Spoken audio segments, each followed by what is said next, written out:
দুর্বল হয়ে ঘূর্ণিঝড় রোয়ানুর বাংলাদেশ অতিক্রম, উপকূল জুড়ে ঝোড়ো বাতাস, ভারী বৃষ্টি, জলোচ্ছ্বাস, বিভিন্ন জেলায় নিহত 23, ব্যাপক ক্ষয়ক্ষতি। ঘূর্ণিঝড় রোয়ানুর প্রভাবে রাজধানীতে দিনভর বৃষ্টি, বিভিন্ন এলাকায় জলাবদ্ধতা, নগরবাসীর দুর্ভোগ। বর্তমান সরকারের আমলে দেশে কোনো ধর্মের মানুষই নিরাপদ নয়, রক্ষা পাচ্ছেন না বিদেশিরাও, বৌদ্ধ সম্প্রদায়ের সাথে মতবিনিময়ে বেগম জিয়া। নৌপথে পর্যাপ্ত নিরাপত্তা দিতে পারছে না নৌপুলিশ ও কোস্টগার্ড, জলদস্যু আতঙ্কে যাত্রীরা, জনবল সংকটকে দায়ী করছে সরকার। এবং কুষ্টিয়ায় হোমিও চিকিৎসক হত্যার ঘটনায় আইএসের দায় স্বীকার, সংগঠনটির নিজস্ব সংবাদ সংস্থার খবর। মামলা হলেও গ্রেপ্তার হয়নি কেউ।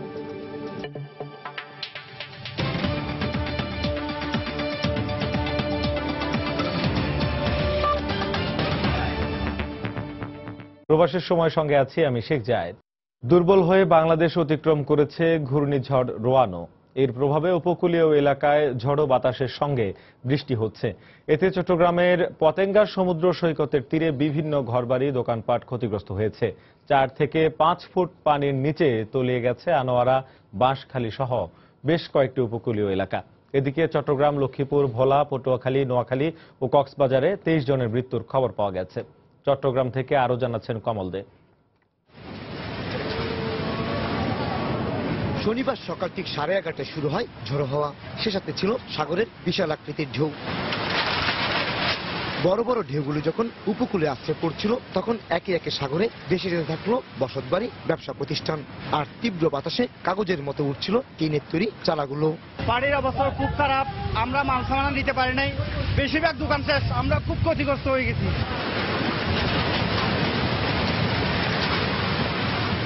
সে সকাল থেকে বিকেল পর্যন্ত চলে ঘূর্ণিঝড় রোয়ানোর তাণ্ডব, আর তাণ্ডবে নিঃস্ব হয়ে গেছে উপকূলের হাজারো মানুষ। এখন তাদের আফসোসে একমাত্র সম্বল, কারণ সতর্কতা জারি সত্ত্বেও তারা নেয়নি আত্মরক্ষামূলক কোনো ব্যবস্থা। আমরা জেলা প্রশাসনকে সর্বাত্মক সহায়তা করার জন্য বলছি, এবং তারা তাদের সাধ্যমতো বিভিন্ন খাদ্যদ্রব্য এবং অর্থ এগুলো বরাদ্দ করছে। এদিকে দক্ষিণ চট্টগ্রামের আনোয়ারা, বাঁশখালী এবং উত্তর চট্টগ্রামের সন্দ্বীপের বিস্তীর্ণ এলাকা হাঁটু সমান পানিতে তলিয়ে যায়। এছাড়া বন্দরের বহির্নোঙরে অবস্থানরত 3টি জাহাজ নোঙর ছিলে পতেঙ্গা উপকূলে আটকা পড়ে। ঘূর্ণিঝড় রোয়ানের প্রভাবে বাতাসের গতিবেগ এবং স্রোতের ভয়াবহতা কতটা ছিল তার জ্বলন্ত উদাহরণ এই জাহাজ দুটি। চট্টগ্রাম বন্দরের বহির্নোঙরে অবস্থানরত ছিল এই জাহাজ দুটি, কিন্তু নোঙর ছিঁড়ে এই জাহাজ দুটি আসতে পড়ে পতেঙ্গা উপকূলে। শুধু এই দুটি জাহাজ নয়, এই বিস্তীর্ণ এলাকায় এ ধরনের অনেক ধ্বংসস্তূপ রেখে গেছে ঘূর্ণিঝড় রোয়ান। পতেঙ্গা উপকূল থেকে কমল দে, সময় সংবাদ। ঘূর্ণিঝড় রোয়ানুর প্রভাবে দেশের উপকূলের বিভিন্ন এলাকায় দিনভর ঝড়ো হাওয়া সহ ভারী বৃষ্টিপাত হয়। চট্টগ্রাম, মংলা, পায়রা সমুদ্র বন্দর ও কক্সবাজার উপকূলীয় এলাকা সহ দেশের সব রুটে নৌযান চলাচল বন্ধ থাকলেও শনিবার সন্ধ্যার পর থেকে 65 ফুটের বড় নৌযান চলাচলের অনুমতি দেয় বিআইডব্লিউটিএ। ব্যুরো প্রতিবেদক ও জেলা প্রতিনিধিদের পাঠানো তথ্য ছবি নিয়ে ডেস্ক রিপোর্ট। ঘূর্ণিঝড় রোয়ানুর প্রভাবে ফেনীর সমুদ্র উপকূলীয় নদ নদীগুলোতে 6 থেকে 7 ফুট উচ্চতার জলোচ্ছ্বাসের সৃষ্টি হয়। এতে জোয়ারের পানি ঢুকে পড়ে লোকালয়ে, প্লাবিত হয় বাড়িঘর সহ বিস্তীর্ণ এলাকার ফসলি জমি। এ সময় গবাদি পশু নিয়ে লোকজন নিরাপদ আশ্রয়ের দিকে ছুটতে থাকেন। এদিকে চট্টগ্রামে ঘূর্ণিঝড় রোয়ানুর কারণে সৃষ্ট ভারী বর্ষণে সীতাকুণ্ডের সলিমপুরে পাহাড় ধস নামে। এ সময় পাহাড়ের পাদদেশে বেশ কিছু বাড়িঘরের ক্ষয়ক্ষতি হয়েছে। পটুয়াখালীতে ঘূর্ণিঝড়ে বেশ কিছু বাড়িঘর ক্ষতিগ্রস্ত হয়েছে। মুষলধারে বৃষ্টি হওয়ায় স্থবির হয়ে পড়েছে জনজীবন। যে কোনো ধরনের পরিস্থিতি মোকাবেলায় সব ধরনের প্রস্তুতি নিয়েছে বন্দর কর্তৃপক্ষ ও জেলা প্রশাসন। এদিকে ঝড়ে বরগুনার বিভিন্ন এলাকায় ঘরবাড়ি বিধ্বস্ত হয়ে গেছে। গাছ ভেঙে পড়ায় বন্ধ হয়ে গেছে বিভিন্ন এলাকার সড়ক যোগাযোগ। পাথরঘাটা ও কাকচিরা সহ বিভিন্ন এলাকায় বেড়িবাঁধ ভেঙে যাওয়ায় পানিতে তলিয়ে গেছে বেশ কিছু গ্রাম। উপকূলীয় এলাকা থেকে গ্রামবাসীদের সরিয়ে নেওয়া হয়েছে আশ্রয় কেন্দ্রে। এদিকে ঘূর্ণিঝড় রোয়ানুর প্রভাবে নোয়াখালীর হাতিয়া, সুবর্ণচর ও কোম্পানিগঞ্জের উপকূলীয় নদ নদীতে 4 থেকে 5 ফুট উচ্চতার জলোচ্ছ্বাসের সৃষ্টি হয়। এ সময় এসব উপজেলার বেশ কয়েকটি ইউনিয়ন প্লাবিত হওয়ায় পানিবন্দী হয়ে পড়েছেন মানুষজন। এছাড়া ঘূর্ণিঝড় রোয়ানুর প্রভাবে বরিশাল, ঝালকাঠি ও বাগেরহাট সহ উপকূলীয় জেলাগুলোতে তীব্র ঝড়, বৃষ্টিপাত ও জলোচ্ছ্বাসে ব্যাপক ক্ষয়ক্ষতি হয়েছে। মনিরুজ্জামান প্রান্ত, সময় সংবাদ। ঘূর্ণিঝড় রোয়ানুর প্রভাবে সবচেয়ে বেশি ক্ষতিগ্রস্ত হয়েছে ভোলার তজুমুদ্দিন উপজেলা। লন্ডভন্ড করে দিয়েছে উপজেলার 100 বসতঘর সহ 5 শতাধিক কাঁচা পাকা বাড়িঘর, উপড়ে গেছে গাছপালা ও বিদ্যুতের খুঁটি। গাছের নিচে চাপা পড়ে এক শিশু সহ 2 জন নিহত ও অন্তত শতাধিক আহত হন। ঘটনাস্থল পরিদর্শন শেষে ক্ষতিগ্রস্তদের সহযোগিতার আশ্বাস দিয়েছে উপজেলা প্রশাসন। ভোলা থেকে নাসির লিটনের তথ্য, উৎপল দেবনাথের ছবি নিয়ে ডেস্ক রিপোর্ট। ঘূর্ণিঝড় রোয়ানুর প্রভাবে শনিবার ভোরে ভোলার তজুমুদ্দিন উপজেলার চাঁদপুর ও পূর্ব চাঁদপুর গ্রামের প্রায় 3 কিলোমিটার এলাকা লন্ডভন্ড হয়ে যায়। ঝড়ে উপজেলার 100 বসতঘর সহ 5 শতাধিক কাঁচা পাকা বাড়িঘর বিধ্বস্ত হয়। উপড়ে গেছে গাছপালা ও বিদ্যুতের খুঁটি। প্রচণ্ড এ ঝড়ের কবল থেকে রক্ষা পায়নি তজুমুদ্দিন বাজারের 2 শতাধিক দোকানপাট। প্রলয়ঙ্কারী এ ঝড়ে চাঁদপুর গ্রামের এক শিশু সহ 2 জন নিহত হয়েছেন। এ ঘটনায় আহত হয়েছেন শতাধিক মানুষ। বাতাসের লগে দেখতেছি যে কোনো ঘরের চাল নাই, এক একটা বিদ্যুতের খুঁটি ঠিক জায়গা থেকে 20 থেকে 25 ফুট দূরে নিয়ে গেছে। তিনের চালের ঘূর্ণিপাকের মতন ঘুরাইয়া তারপরে 19 সেকেন্ডের ভিতরে সব শেষ করে ফেলাইছে। বাজারের চতুর্পাশে যারা আছে তাদেরও কোনো ঘর নাই, কিছু নাই। সাধারণ মানুষ এই বৃষ্টির মধ্যে এখন রাস্তায় দাঁড়ায় আছে। ক্ষতিগ্রস্ত এলাকা পরিদর্শন শেষে সরকারি সহযোগিতার আশ্বাস দিয়েছেন উপজেলা নির্বাহী কর্মকর্তা। যারা মারা গেছে তাদেরকে আমরা 20,000 টাকা করে দিয়েছি এবং যারা ক্ষতিগ্রস্ত হয়েছে তাদের পুনর্বাসনের ব্যাপারে আমরা পরবর্তীতে অ্যাসেসমেন্ট করে এটা বিবেচনা করব। ঝড়ে তজুমুদ্দিন উপজেলার শতাধিক মানুষ গৃহহীন হয়ে পড়েছে। সময় সংবাদ, ভোলা। ঘূর্ণিঝড় রোয়ানুর প্রভাবে চট্টগ্রাম জেলায় 50 কোটি টাকার ফসলের ক্ষতি হয়েছে বলে জানিয়েছেন জেলা প্রশাসক মেজবাউদ্দিন। এছাড়া 100 কোটি টাকার গবাদি পশু এবং মৎস্য সম্পদের ক্ষতি হয়েছে বলেও জানা গেছে। এখন পর্যন্ত 11 জনের মৃত্যুর খবর নিশ্চিত করেছে প্রশাসন। শনিবার সন্ধ্যায় চট্টগ্রাম সার্কিট হাউসে দুর্যোগ পরবর্তী সংবাদ সম্মেলনে জেলা প্রশাসক এসব তথ্য জানান। সন্দ্বীপ উপজেলার 20 কিলোমিটার বেড়িবাঁধ ক্ষতিগ্রস্ত হয়েছে। বাঁশখালীতে বেড়িবাঁধ ভেঙে বিস্তীর্ণ এলাকা পানিবন্দী অবস্থায় আছে। তবে মেইনলি আমাদের সন্দ্বীপ, বাঁশখালী, আনোয়ারা, সীতাকুণ্ডে প্রায় 2.5 লক্ষ লোক এখনো পানিবন্দী অবস্থায় আছে। প্রবাসের সময় আরো থাকছে।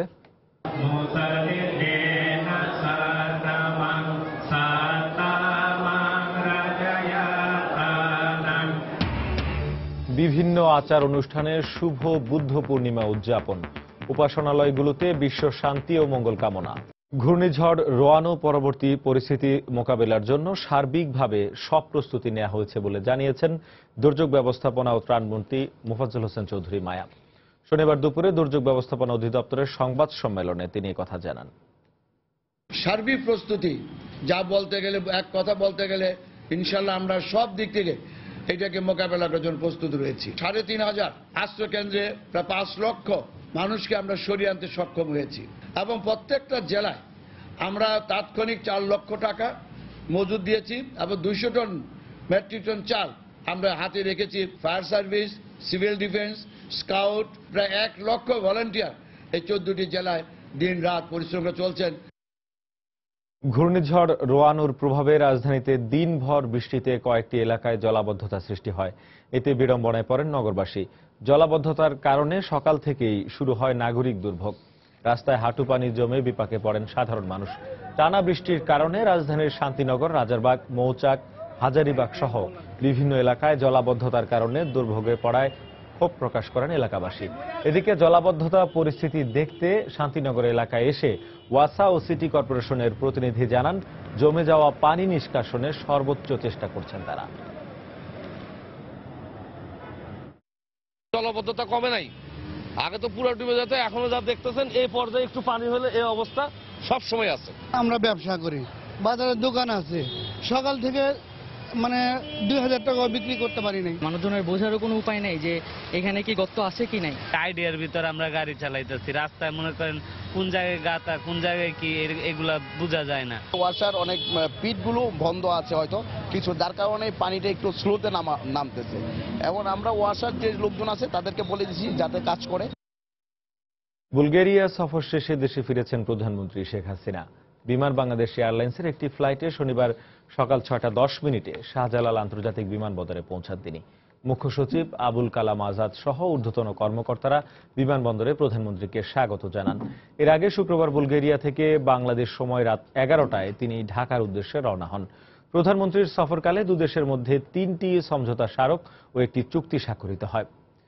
সোফিয়ায় বুলগেরিয়ার প্রধানমন্ত্রীর কার্যালয়ে সে দেশের প্রধানমন্ত্রী বয়কো বরিসোভের উপস্থিতিতে এই চুক্তি স্বাক্ষর হয়। গত 15 মে সকালে বুলগেরিয়ায় গ্লোবাল উইমেন লিডার্স ফোরামে অংশ নিতে ঢাকা ছাড়েন প্রধানমন্ত্রী। পথে লন্ডনে দুদিনের যাত্রা বিরতি করেন তিনি। আওয়ামী লীগ মুখে ধর্মনিরপেক্ষতার কথা বললেও তারা তা বিশ্বাস করে না। তাই বর্তমান সরকারের আমলে দেশে কোনো ধর্মের মানুষের জীবনই নিরাপদ নয় বলে মন্তব্য করেছেন বিএনপি চেয়ারপারসন বেগম খালেদা জিয়া। এমনকি বিদেশিরাও তাদের হাত থেকে রক্ষা পাচ্ছে না বলে উল্লেখ করেন তিনি। বৌদ্ধ পূর্ণিমা উপলক্ষে শনিবার রাতে গুলশান রাজনৈতিক কার্যালয়ে বৌদ্ধ সম্প্রদায়ের সদস্যদের সঙ্গে মতবিনিময় সভায় একথা বলেন বেগম জিয়া। ধর্মনিরপেক্ষতা তারা মুখে বললো, এটা কোনো কিছুতেই তারা বিশ্বাস করে না। যদি তাই করত তাহলে কিন্তু এইভাবে সকল ধর্মের মানুষকে তারা নির্বিচারে হত্যা করতে পারত না। আজকে তারা মুসলমানও মানে না, হিন্দু মানে না, খ্রিস্টান মানে না, বৌদ্ধ মানে না, এমনকি বিদেশিদের পর্যন্ত আজকে এদের হাত থেকে রক্ষা পাচ্ছেন। বিদেশিদেরকেও নানা ধর্মের হত্যা করা হচ্ছে। কাজে আপনারা বুঝতে পারলেন যে আওয়ামী লীগ যে মুখে ধর্ম নিরপেক্ষ করে, কিন্তু আসলে তারা সেটা নয়। দর্শক, ঢাকা নিউ ইয়র্ক রুটে বাংলাদেশ বিমান চালু এবং এর সমস্যা ও সম্ভাবনা নিয়ে কথা বলতে সম্প্রতি নিউ ইয়র্ক সময় স্টুডিওতে এসেছিলেন ট্রানজাম ট্রাভেল ইউএস এর ভাইস প্রেসিডেন্ট উইলিয়াম গোমেজ। আমরা এখন দেখে নেব সেই সাক্ষাৎকারটি।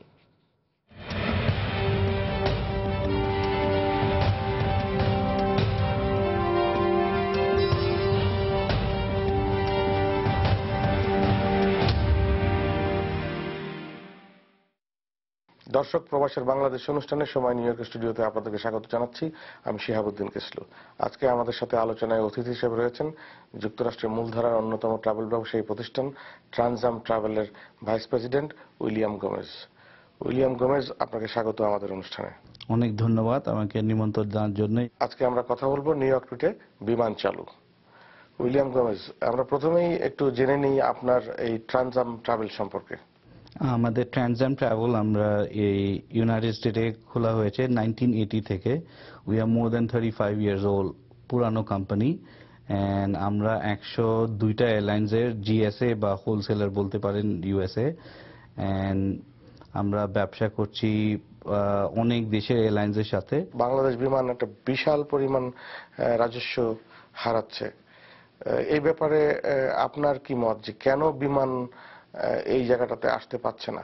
বিমানের যেটা প্রবলেম আমাদের দেখা যাচ্ছে যে বিমানের প্রবলেম ইউএসএ না, বিমানের প্রবলেম হচ্ছে আমাদের দেশে থেকে শুরু হচ্ছে। যেটা আমি মনে করি যে সিকিউরিটি ব্যাপারটা আমাদের বিমানের একটু সিকিউর হতে হবে, কারণ বাংলাদেশের security in the airport is not that strong. That is was আমি যেটা শুনলাম সবার কাছে কথা বলে যেটা জানতে পারলাম যে বিমানের security need to be strong baggage claim, baggage handling. Then আরেকটা যেটা আমি দেখি যে বাংলাদেশে যে কেউই, আমি যখনই যাই এয়ারপোর্টে দেখি যে ভিআইপি দিয়ে চলে যায়।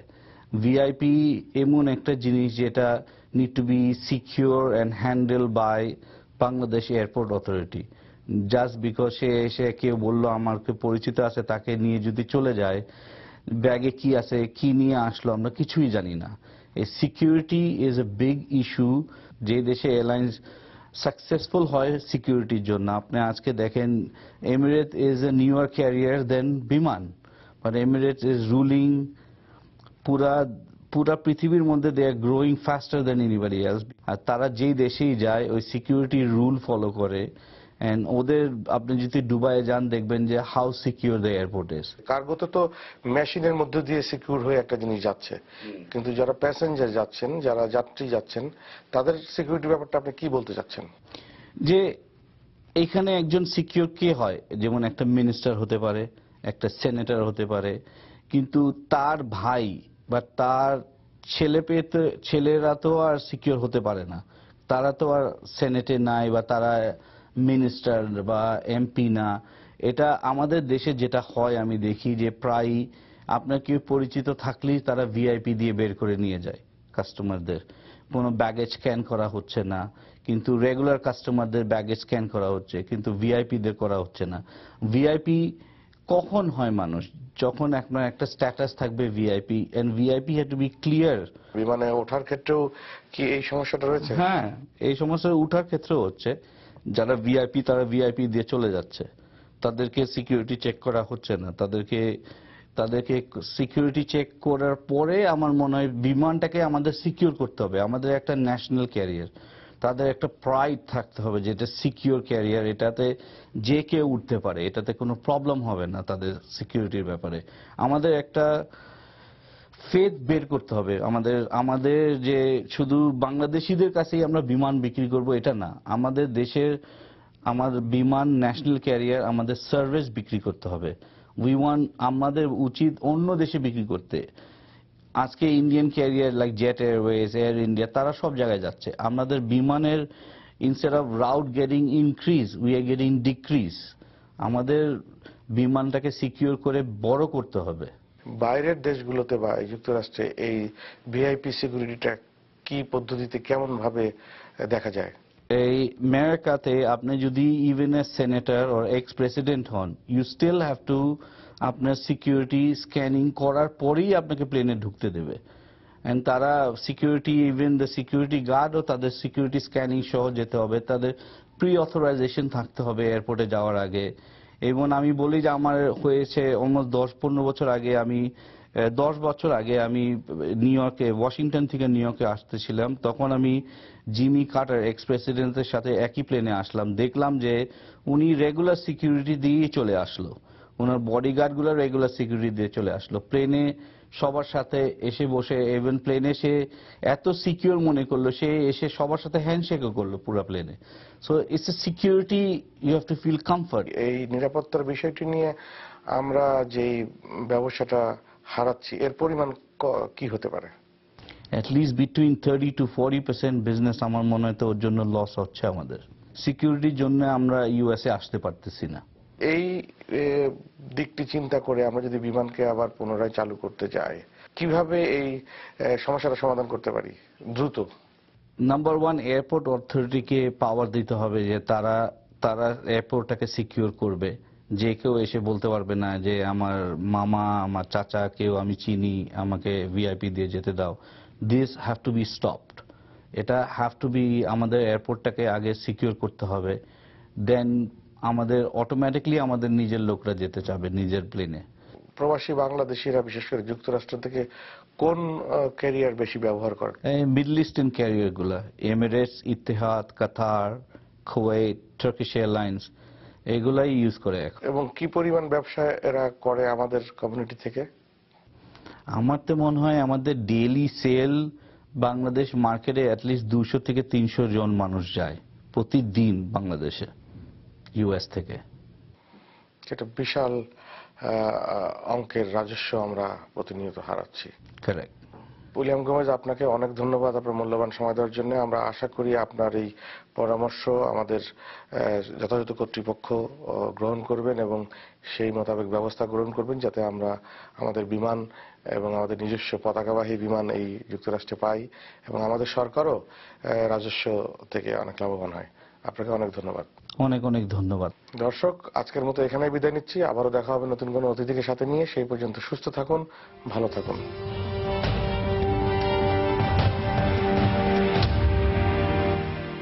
ঢাকা নিউ ইয়র্ক রুটে বাংলাদেশ বিমান চালু এবং এর সমস্যা ও সম্ভাবনা নিয়ে কথা বলতে সম্প্রতি নিউ ইয়র্ক সময় স্টুডিওতে এসেছিলেন ট্রানসাম ট্রাভেল ইউএস এর ভাইস প্রেসিডেন্ট উইলিয়াম গোমেজ। এতক্ষণ দেখছিলেন তার সাক্ষাৎকারটি। চলে যাচ্ছি পরের সংবাদে। কুষ্টিয়ার হোমিও চিকিৎসক সানোয়ার হোসেন হত্যার দায় স্বীকার করেছে আইএস। সংগঠনটির নিজস্ব সংবাদ সংস্থা আমাক নিউজ এজেন্সির বরাত দিয়ে এমনটা দাবি করেছে জঙ্গি কার্যক্রম পর্যবেক্ষণকারী যুক্তরাষ্ট্রভিত্তিক সংগঠন সাইট ইন্টেলিজেন্স। খ্রিস্টান ধর্মের পক্ষে কথা বলায় সানোয়ার হোসেনকে হত্যা করা হয়েছে বলেও জানায় তারা। হত্যার ঘটনায় অজ্ঞাতনামা কয়েকজনকে আসামি করে মামলা হলেও এখন পর্যন্ত কাউকে গ্রেপ্তার করতে পারেনি পুলিশ। গত শুক্রবার সকালে কুষ্টিয়া শহরের বটতৈল এলাকায় হোমিও চিকিৎসক সানার হোসেন ও কুষ্টিয়া ইসলামী বিশ্ববিদ্যালয়ের শিক্ষক মোহাম্মদ সাইফুজ্জামানকে কুপিয়ে জখম করে দুর্বৃত্তরা। গুরুতর অবস্থায় তাদের উদ্ধার করে কুষ্টিয়া জেনারেল হাসপাতালে নিয়ে যাওয়ার পর সানোয়ার হোসেনকে মৃত ঘোষণা করেন চিকিৎসক। প্রবাসের সময় আরো থাকছে। ঘূর্ণিঝড় রোয়ানুর প্রভাবে ভারতের পূর্বাঞ্চলীয় কয়েকটি রাজ্যে ভারী বৃষ্টি, ঝড়ো হাওয়া। হায়দ্রাবাদে একজনের মৃত্যু ও বেশ কয়েকজন আহত।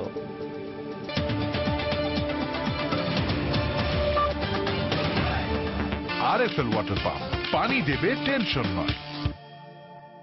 নদীপথে প্রতিদিন কমপক্ষে 1 লাখ যাত্রী যাতায়াতের পাশাপাশি পণ্য পরিবহন হয় কয়েকশো কোটি টাকার। অথচ বিশাল এই নৌপথের নিরাপত্তায় কালে ভদ্রেও চোখে পড়ে না নৌ পুলিশ কিংবা কোস্টগার্ড। তাই অনেকটা আতঙ্ক নিয়ে রাতের আধারে পদ্মা মেঘনা পাড়ি দিতে হয় যাত্রীদের। পর্যাপ্ত নিরাপত্তা না দিতে পারার জন্য জনবল সংকটকে দায়ী করছে সরকার। নৌপথ নিয়ে মাহমুদ রাকিবের 3 পর্বের ধারাবাহিক প্রতিবেদনের আজ দেখুন শেষ পর্ব। ছবি তুলেছেন খলিলুর রহমান। শেষ বিকেলের সূর্য তখন ধীরে ধীরে হেলে পড়ছে পশ্চিম আকাশে। পাখিদের যখন ঘরে ফেরার সময় ঘনিয়ে আসে, তখন সদরঘাট থেকে দেশের বিভিন্ন জেলার যাত্রীদের গন্তব্যে পৌঁছে দিতে এক এক করে ছাড়তে থাকে লঞ্চগুলো। রাতের আধার নামতেই দূর থেকে লঞ্চগুলো দেখে মনে হয় এ যেন জলের উপর এক একটি ভাসমান নগরী। যখনই আস্তে আস্তে রাত বাড়তে থাকে, তখনই লঞ্চের অপরিচিত যাত্রীরা নিজেদের মধ্যে পরিচিত হয়ে নেন। অনেকে সময় অতিবাহিত করার জন্য নানা ধরনের বিনোদনের ব্যবস্থা করেন নিজেরাই। কেউ কেউ কেবিন থেকে বেরিয়ে এসে রাতের চাঁদ দেখেন, ঝিরিঝিরি বাতাস উপভোগ করেন। সব মিলিয়ে এখানে এক অনিন্দ্য সুন্দর পরিবেশের সৃষ্টি হয়।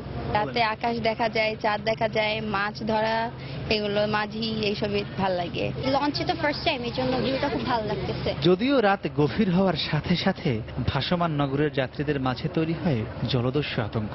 যাত্রীদের দাবি, মাঝ নদীতে কোনো ডাকাত দল হামলা করলে তাদের উদ্ধার করার মতো কেউ নেই। লঞ্চের 2-4 জন নিজস্ব নিরাপত্তারক্ষী শেষ ভরসা। আমি এতদিনের যাত্রার মধ্যে আমি আজ পর্যন্ত কোনো পুলিশ দেখিনি। আনসার আছে, তাদের হাতে একটা লাঠি ছাড়া কিছু নেই। নৌ পুলিশকে দেখা যায় মাঝে মাঝে চাঁদপুরে দেখা যায়, পাগলাতে দেখা যায়। পর্যাপ্ত নিরাপত্তা না দিতে পারার জন্য জনবল সংকট ও আধুনিক সরঞ্জাম না থাকাকে দুষছে নৌপুলিশ কর্তৃপক্ষ। বর্তমানে যে জনবল লজিস্টিক সাপোর্ট যেটা আছে সেটা দিয়ে বিশাল এই নৌপথকে দেওয়া ডিফিকাল্ট। জনবল বৃদ্ধি করতে হবে। স্বরাষ্ট্র মন্ত্রণালয় এটাকে আরো শক্তিশালী করার জন্য তারাও পরিকল্পনা গ্রহণ করেছে এবং তারা প্রকল্প নিয়েছে। দেশে এই মুহূর্তে প্রায় 7,000 কিলোমিটার নৌপথ নিরাপত্তায় নৌপুলিশের সংখ্যা মাত্র 1000 খানেক। মাহমুদ রাকিব, সময় সংবাদ, বরিশাল। রাজধানীর বৌদ্ধ বিহারগুলোতে নানা আনুষ্ঠানিকতায় উদযাপিত হল বৌদ্ধ ধর্মাবলম্বীদের প্রধান উৎসব শুভ বুদ্ধ পূর্ণিমা। এতে মানবজাতির সর্বাঙ্গীন শান্তি ও মঙ্গল কামনা করা হয়।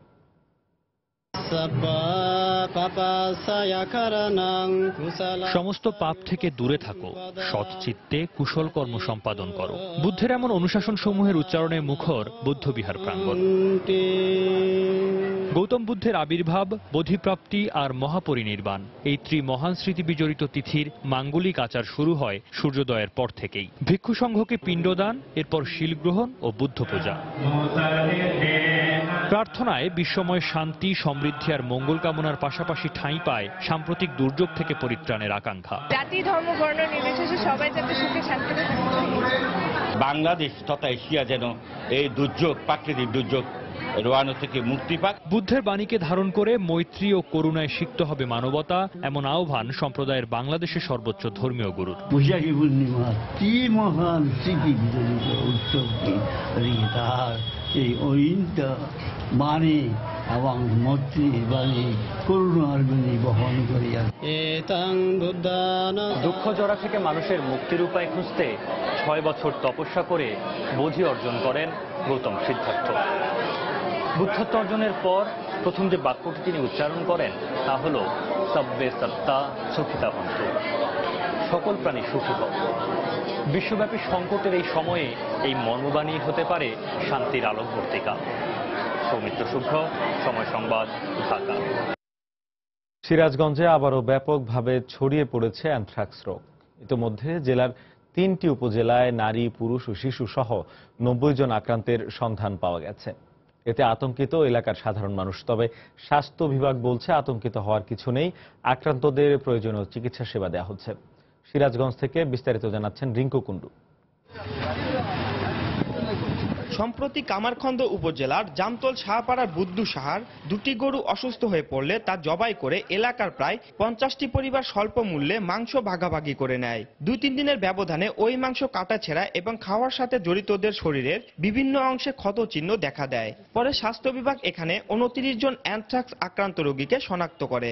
একইভাবে উল্লাপাড়ায় 43 জন এবং সাজাদপুরে 18 জন এই রোগে আক্রান্ত হয়েছেন। গোস্ত নিয়ে এলাম, আমরা নিয়ে এসে খাওয়া দাওয়া করলাম, যারা খাইছে নাড়াচাড়া করছে তাদেরই বেশি হয়েছে। চুল কাছে নাকি মনে হয় ফসা ফেরে গেছে, দেখা গেল আক্রান্ত এলাকা চিকিৎসা দল গঠন করে গবাদি পশুদের ভ্যাকসিন দেওয়ার পাশাপাশি জনগণকে সচেতন করা হচ্ছে বলে জানালেন প্রাণী সম্পদ বিভাগের এই কর্মকর্তা। তাৎক্ষণিকভাবে আমরা 3টি মেডিকেল টিম গঠন করেছি এবং আমাদের ভ্যাকসিন কার্যক্রম এখনো অব্যাহত আছে।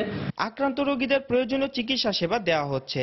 এতে আতঙ্কিত হবার কিছু নেই বলে জানালেন জেলার স্বাস্থ্য বিভাগের শীর্ষ এই কর্মকর্তা। জনসচেতনতা দরকার, যাতে আক্রান্ত পশুর জবাই না করে এবং এর মাংস না খায়। এটাই আমরা জনগণের কাছে বার্তা পৌঁছে দিচ্ছি। সিরাজগঞ্জ জেলায় প্রথম অ্যানথ্রাক্স রোগ দেখা দেয় 2009 সালে। এরপর থেকে এ পর্যন্ত জেলায় 533 জন এই রোগে আক্রান্ত হয়েছে বলে জানিয়েছে স্বাস্থ্য বিভাগ। রিঙ্কু কুন্ডু, সময় সংবাদ, সিরাজগঞ্জ। এবার প্রবাসের খবর। বান্দরবানে বৌদ্ধ ভিক্ষু হত্যার প্রতিবাদে নিউ ইয়র্ক জাতিসংঘ সদর দপ্তরের সামনে বিক্ষোভ করেছে বৌদ্ধ সম্প্রদায়। শুক্রবার দুপুরে এই বিক্ষোভ সমাবেশে বান্দরবানের বৌদ্ধ নেতা অং সান মারমা, খাগড়াছড়ির জুম্মা কাউন্সিল নেতা জীবক ও বিনয় বড়ুয়া সহ কক্সবাজার, লাকসাম ও চট্টগ্রামের বৌদ্ধ সম্প্রদায়ের নেতৃবৃন্দ অংশ নেন। সমাবেশে বক্তব্য রাখেন নিউ ইয়র্ক বৌদ্ধ কাউন্সিলের নেতা ভেনারেবল নাঙ্গাকা ও জাতিসংঘে কর্মরত টম এস্কিল্ড সেন।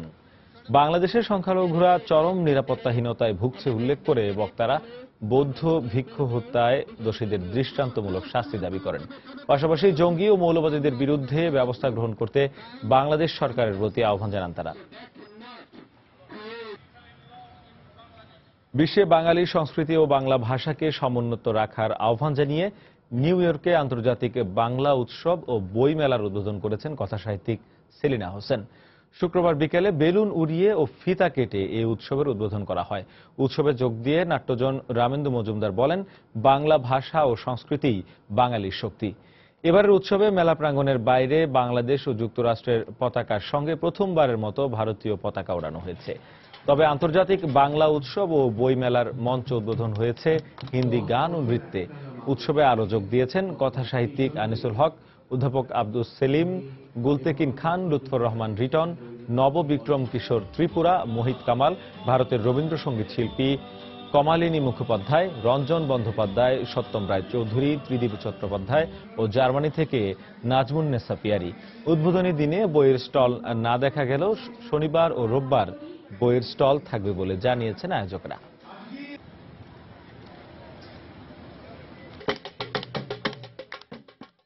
প্রধানমন্ত্রী শেখ হাসিনার স্বদেশ প্রত্যাবর্তন দিবস উপলক্ষে ডেনমার্ক আওয়ামী লীগের আয়োজনে কোপেনহেগেনে এক আলোচনা সভা অনুষ্ঠিত হয়েছে। সভায় প্রধান অতিথি হিসেবে উপস্থিত ছিলেন আওয়ামী লীগের যুগ্ম সাধারণ সম্পাদক ডক্টর দীপু মনি। ডেনমার্ক আওয়ামী লীগের সভাপতি মোহাম্মদ আলী মোল্লা লিঙ্কন এবং সাধারণ সম্পাদক ডক্টর বিদ্যুৎ বড়ুয়ার সঞ্চালনায় আলোচনা সভায় বিশেষ অতিথি হিসেবে ছিলেন গণপ্রজাতন্ত্রী বাংলাদেশ সরকারের অর্থ প্রতিমন্ত্রী এম এ মান্নান, সর্ব ইউরোপিয়ান আওয়ামী লীগের সাধারণ সম্পাদক M A Gani, Denmark Awami লীগের সহসভাপতি আরিফ খালেক সহ অন্যান্য নেতৃবৃন্দ। কারি শিল্পের সংকট ও সমস্যা সমাধানের সহজ পথ খুঁজে বের করতে ব্রিটিশ প্রধানমন্ত্রী ডেভিড ক্যামেরন বাংলাদেশি প্রতিনিধিদের সঙ্গে খোলামেলা আলোচনা করেছেন। এমনটি জানিয়েছেন ব্রিটিশ কারি অ্যাওয়ার্ডের প্রবর্তক ও British Bangladesh chamber of commerce and ইন্ডাস্ট্রির নবনির্বাচিত প্রেসিডেন্ট এনাম আলী MBE।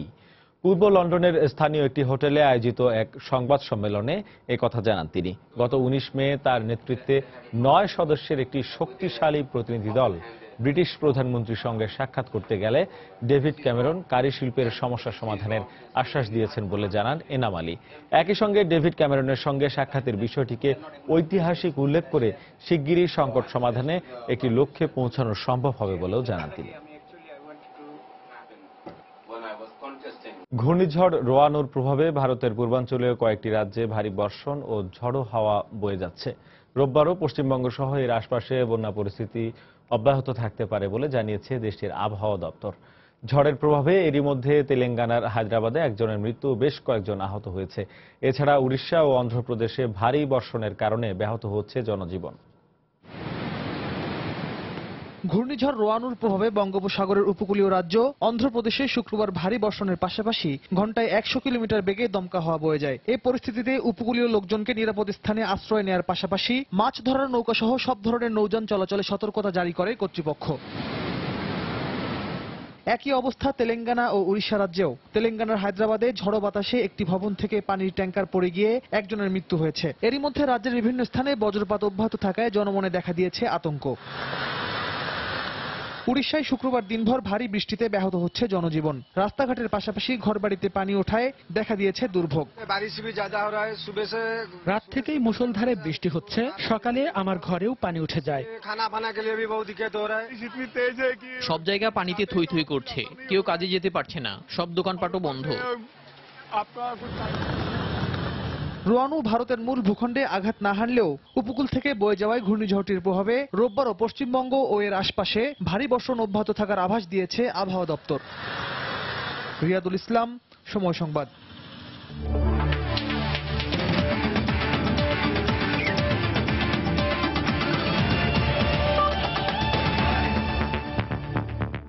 খেলার খবরে এফএ কাপ প্রসঙ্গ। দীর্ঘ এক যুগ পর এফএ কাপের শিরোপা জিতল ম্যানচেস্টার ইউনাইটেড। ওয়েম্বলি স্টেডিয়ামে উত্তেজনাপূর্ণ ফাইনালে নির্ধারিত সময়ের খেলা শেষ হয় 1-1 সমতায়। অতিরিক্ত সময়ে জেসে লিনগার্ডের গোলে ক্রিস্টাল প্যালেসকে 2-1 গোলে হারায় রেড ডেভিলরা। 26 বছর আগে ওয়েম্বলিতে এফএ কাপের ফাইনালে প্যালেসকে হারিয়ে চ্যাম্পিয়ন হয়েছিল ইউনাইটেড। সেই আক্ষেপ ঘোচানোর সঙ্গে ক্লাব ইতিহাসে প্রথম বড় শিরোপা জয়ের স্বপ্নে বিভোর ইগলসদের শুরু থেকেই বেশ কোণঠাসা করে রাখে রুনি ফেল্লাইনিরা। ইউনাইটেডের রক্ষণের দুর্বলতার সুযোগ নিয়ে ক্রিস্টাল প্যালেসও বেশ কিছু আক্রমণ করে, তবে প্রথমার্ধে গোলের দেখা পায়নি কোনো দলই। দ্বিতীয়ার্ধের শুরু থেকেই চড়াও হয়ে খেলতে থাকে রেড ডেভিলরা। 61 মিনিটে মার্শিয়ালোয়ের নেয়া শর্ট পোস্টে লেগে ফিরে আসলে হতাশ হতে হয় ইউনাইটেডকে। তবে 78 মিনিটে লুই ভ্যান হালের দলকে স্তব্ধ করে ক্রিস্টাল প্যালেসকে লিড এনে দেন জেসন পাঞ্চিয়ন। ইগলসদের আনন্দ টেকেনি বেশিক্ষণ। 81 মিনিটে কাউন্টার অ্যাটাক থেকে গোল করে ম্যাচের সমতা আনেন হুয়ান মাতা। নির্ধারিত সময়ে 1-1 সমতায় খেলা শেষ হওয়ায় এরপর শুরু হয় অতিরিক্ত সময়ের খেলা।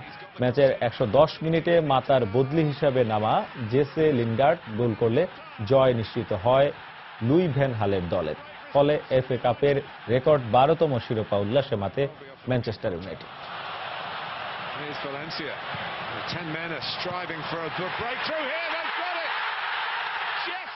ঘরোয়া ক্রিকেট প্রসঙ্গ। ঢাকা প্রিমিয়ার লিগে ব্যাট হাতে সফলতার দেখা পেলেও এখনও নিজের ব্যাটিং নিয়ে পুরোপুরি সন্তুষ্ট হতে পারছেন না প্রাইম ব্যাংকের নুরুল হাসান সোহান। লিগে বেড়েছে প্রতিযোগিতা, তাই অনেক ক্লাবেরই সম্ভাবনা রয়েছে শিরোপা জেতার। তবে নিজের দল নিয়েও আশাবাদী সোহান। ঘরোয়া এই আসর থেকেই কাটিয়ে উঠতে চান নিজের দুর্বলতাগুলো। জাতীয় দল নয়, আপাতত এই উইকেট কিপার ব্যাটসম্যানের ভাবনা জুড়ে ঢাকা প্রিমিয়ার লিগ। আমি চিন্তা করতেছিলাম আমার যে উইক পয়েন্টগুলো রয়েছে এগুলো কাজ করে রিকভারি করা, যাতে সুযোগ আসলে সুযোগটা কাজে লাগাতে পারি। ওইটার জন্য হার্ড ওয়ার্ক করছি।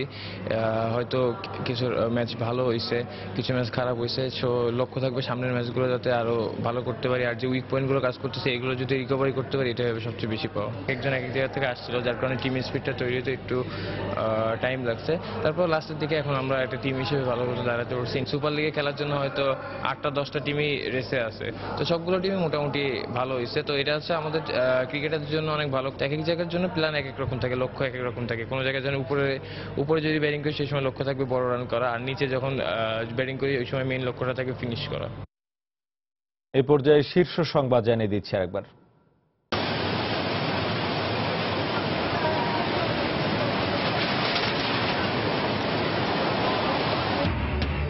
দুর্বল হয়ে ঘূর্ণিঝড় রোয়ানুর বাংলাদেশ অতিক্রম, উপকূল জুড়ে ঝড়ো বাতাস, ভারী বৃষ্টি, জলোচ্ছ্বাস, বিভিন্ন জেলায় নিহত 23, ব্যাপক ক্ষয়ক্ষতি।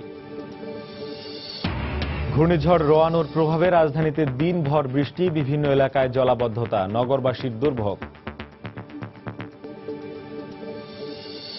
বর্তমান সরকারের আমলে দেশে কোনো ধর্মের মানুষই নিরাপদ নয়, রক্ষা পাচ্ছেন না বিদেশিরাও, বৌদ্ধ সম্প্রদায়ের সাথে মতবিনিময়ে বেগম জিয়া।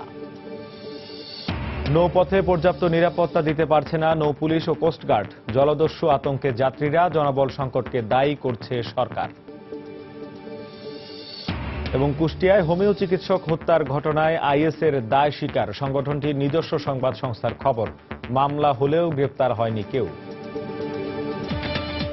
এই ছিল প্রবাসের সময়। যে কোনো খবর পেতে ভিজিট করুন সময়নিউজ.টিভি। যে কোনো বাংলা লিংক রবি সিরিজের নম্বর থেকে সময় সংবাদের খবর, অনুষ্ঠান সূচি জানতে এবং যে কোনো তথ্য সময় সংবাদকে জানাতে ডায়াল করুন 164 নম্বরে।